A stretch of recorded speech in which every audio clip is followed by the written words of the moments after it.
Everyone's heard of Mario.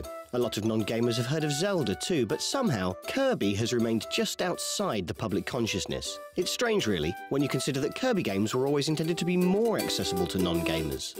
Perhaps, armed with his magical rainbow brush, Kirby will finally be able to paint his way out of Mario and Zelda's shadows. At the very least, hopefully he'll bring some vibrancy back to Dreamland, as Claycia has stolen all the colours for her own world, and it's up to our hero to put things right.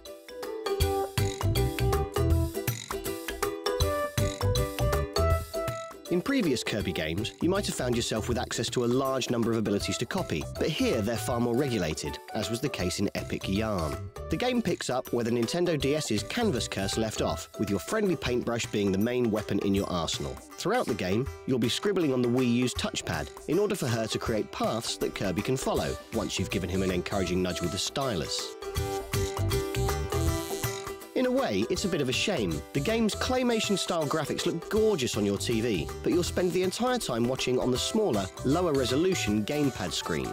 You'll still be able to glance up occasionally though, and when you do, you might be surprised at just how immersive the art style is. For example, quite early on, when you make Wispy the tree cry, it will genuinely move you.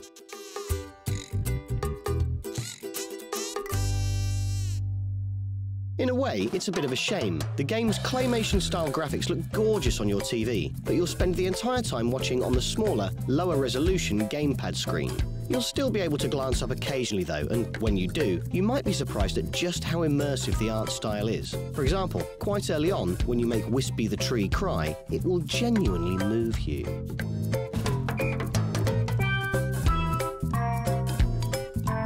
It's not all about the paintbrush though. Collect 100 stars and you can perform a star dash, which does far more damage than your basic bump.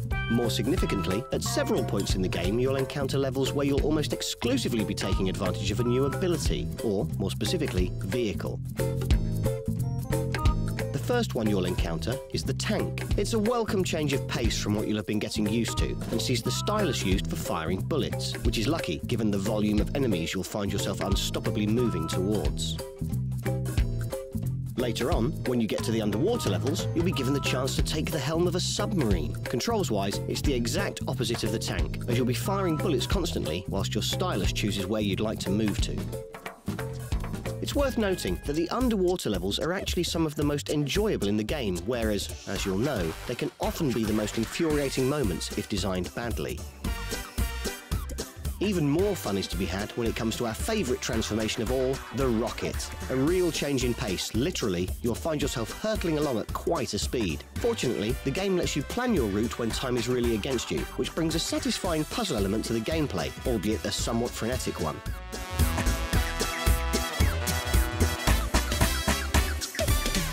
Whilst the action certainly ramps up towards the end, and the final boss battle might have you pulling your hair out in frustration, the difficulty level is never too intense, as you'd expect from a Kirby game.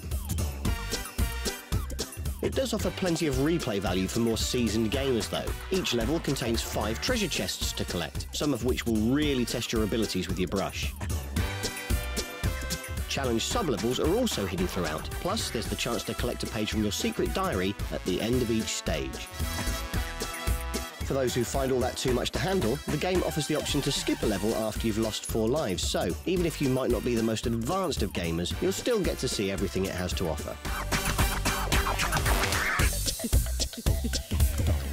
But is it enough for Kirby to take the place alongside Mario and Zelda that many feel he deserves? Let's hope so. It's certainly a worthy addition to the franchise and a great deal of fun. Whilst it never reaches the dizzying heights of an Ocarina of Time or a Mario Galaxy, it's certainly worth your time.